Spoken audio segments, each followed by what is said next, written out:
Olá, gente querida! Hoje é sábado da 33ª semana do Tempo Comum, dia 20 de novembro, dia da Consciência Negra.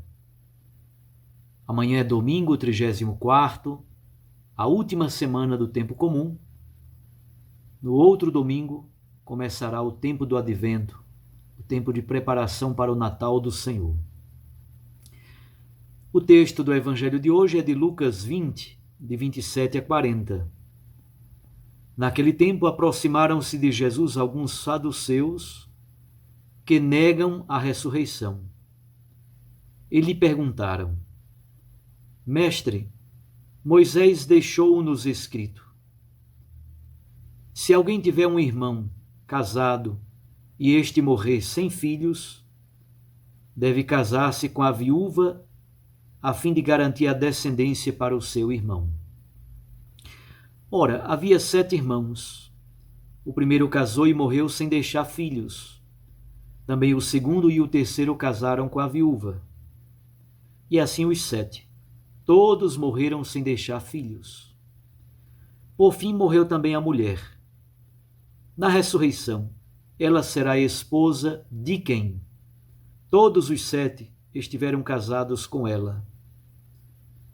Jesus respondeu aos saduceus: nesta vida, os homens e as mulheres casam-se, mas os que forem julgados dignos da ressurreição dos mortos e de participar da vida futura, nem eles se casam, nem elas se dão em casamento. Já não poderão morrer, pois serão iguais aos anjos, serão filhos de Deus, porque ressuscitaram.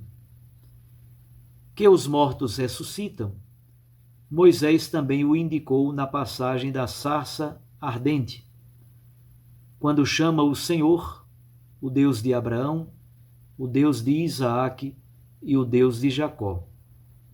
Deus não é Deus dos mortos, mas dos vivos, pois todos vivem para ele. Alguns doutores da lei disseram a Jesus: Mestre, tu falaste muito bem. E ninguém mais tinha coragem de perguntar coisa alguma a Jesus. Palavra da salvação. Glória a vós, Senhor. Minhas irmãs e meus irmãos, Jesus está em Jerusalém e há uma série de perguntas e de controvérsias entre Jesus e as autoridades judaicas, sobretudo do Sinédrio. Começa com a pergunta dos fariseus e herodianos sobre o imposto pago a César. Depois os saduceus, no texto de hoje, perguntam a Jesus sobre a ressurreição dos mortos. E os escribas perguntam a Jesus sobre o primeiro mandamento.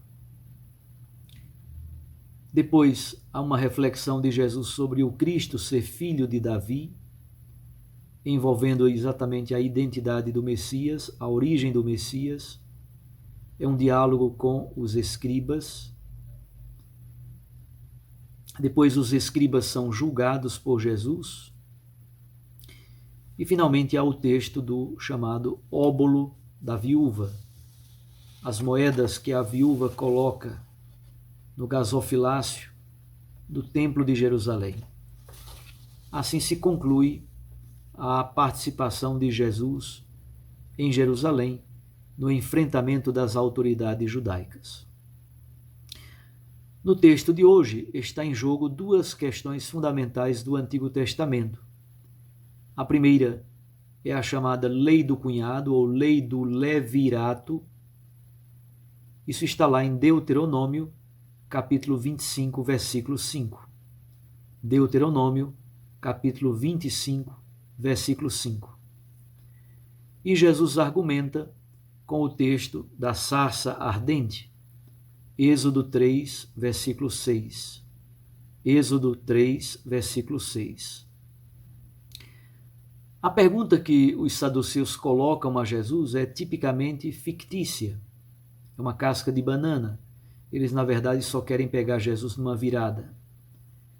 Quem são os saduceus? São muito vinculados à administração do Templo de Jerusalém. São muito ricos, quase todos são sacerdotes vinculados à administração do templo. Diferentemente dos fariseus, eles são muito conservadores, não acreditam na ressurreição dos mortos, não acreditam nos anjos, não acreditam na imortalidade da alma, e depois da morte, a pessoa simplesmente vai para o Sheol. Eles aceitam praticamente só o Pentateuco, com a autoridade de Sagrada Escritura. Como disse, eles colocam uma questão teórica a Jesus. 7 irmãos casam-se com uma mulher. O que significa a lei do levirato? Que a mulher, ao ficar viúva, o próximo irmão deve casar com ela, e o primeiro filho que nascer será filho do irmão falecido, para que haja uma descendência para o irmão falecido, um nome, uma memória. Eles então colocam esta pergunta casca de banana: de quem vai ser a mulher na ressurreição dos mortos no céu, já que os 7 casaram-se com ela? A interpretação que Jesus dá, a resposta que Jesus dá, se fundamenta no texto da sarça ardente, Êxodo 3, versículo 6. Como disse, os saduceus só aceitam o Pentateuco, mas Jesus utiliza um texto retirado da Septuaginta, isto é, Lucas aproveita para utilizar um texto tirado da Septuaginta, isto é, da Bíblia grega. Jesus utiliza esse texto do Pentateuco porque os saduceus praticamente só aceitavam a autoridade da Torá. Fundamentalmente, o que Jesus quer nos dizer com a interpretação de Êxodo 3, versículo 6. Abraão, Isaac e Jacó estão vivos por causa da fidelidade a Deus. Deus, portanto, é o Deus de Abraão, Isaac e Jacó. É o Deus dos vivos. Não é o Deus dos mortos.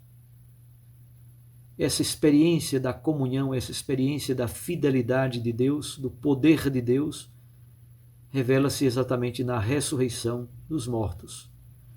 Na ressurreição de Jesus e na ressurreição dos mortos, revela-se a fidelidade plena de Deus. A doutrina da ressurreição está presente no Antigo Testamento, mas somente a partir do pós-exílio, especialmente no livro de Daniel, no livro de Isaías, no livro dos Salmos, no livro de Jó, no livro de 2 Macabeus e também no livro da Sabedoria. Deus é responsável pela ressurreição do Cristo vivente.